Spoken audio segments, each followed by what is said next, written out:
Let's talk about the Gupta Empire. From the 3rd to the 6th century CE, this dynasty rose in India and oversaw a period of such incredible achievement that a lot of historians call it a golden age. We're talking legendary kings, brilliant scholars, and innovations that literally changed the world. But what does that flashy title really mean? Right? That term, golden age, it makes you stop and think, what actually defines one? Is it all about military power and huge borders? Or is it about scientific discoveries, incredible art, and a culture so powerful it echoes for centuries?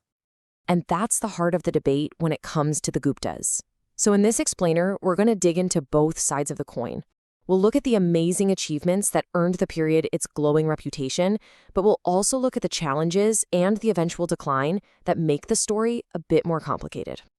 So how did this empire even get started?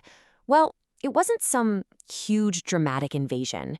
It actually grew from the quiet ambition of a local dynasty, right in the heart of the Gangetic Plains. The story really kicks off with a ruler named Sri Gupta. His title was Maharaja, or Great King. His son, Ghatotkacha, had the same title, but here's where it gets really interesting.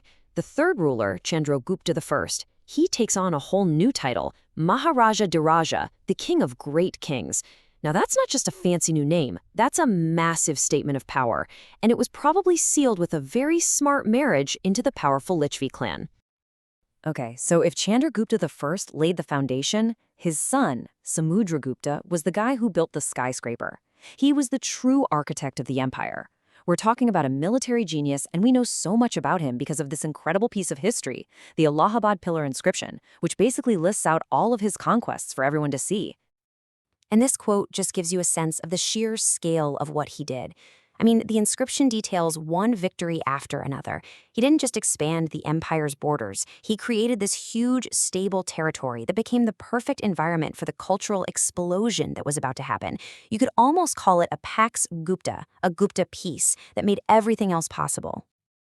And that stability set the stage for the empire's absolute peak, which came under Samudragupta's son, the legendary Chandragupta II.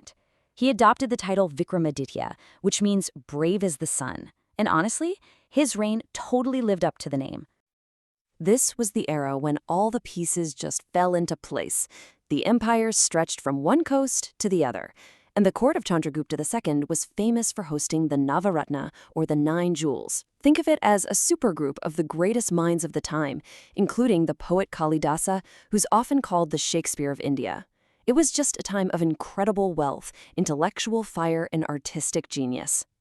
But, for all the amazing poetry and art, maybe the most revolutionary thing to come out of the Gupta period was this: 0. Not just as a placeholder, but as an actual number with its own value. This idea, combined with the base 10 system, was a quantum leap in mathematics. It made complex calculations, everything from algebra to astronomy, possible in a way that old systems like Roman numerals just couldn't handle. It was a complete game changer. And the brilliant ideas didn't stop at math. You had astronomers like Aryabhata who were making discoveries that were just centuries ahead of their time. They were proposing that the Earth was a spinning sphere, not a flat disk. They figured out that eclipses weren't magic, they were just predictable shadows in space. And get this, they even correctly explained that the moon shines because it's reflecting sunlight. So that's what the elites were up to, but what was life like for regular people?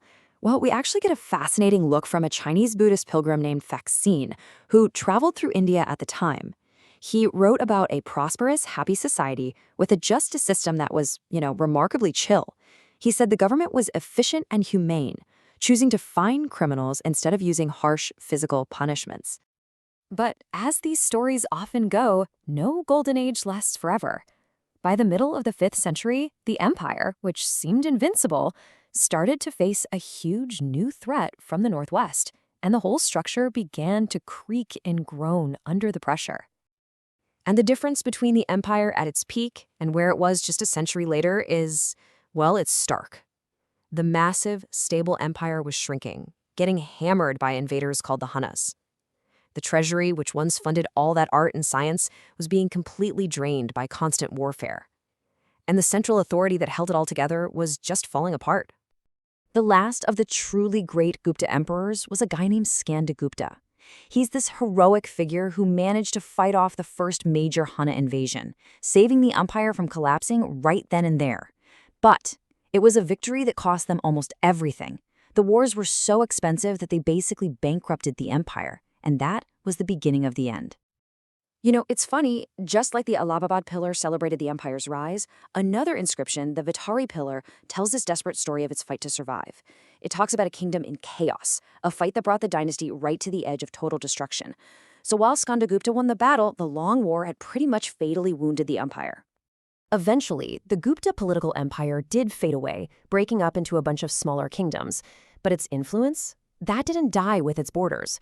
In fact, you could say its most important contributions were just getting started on their journey around the world. I mean, the legacy from this period is just staggering.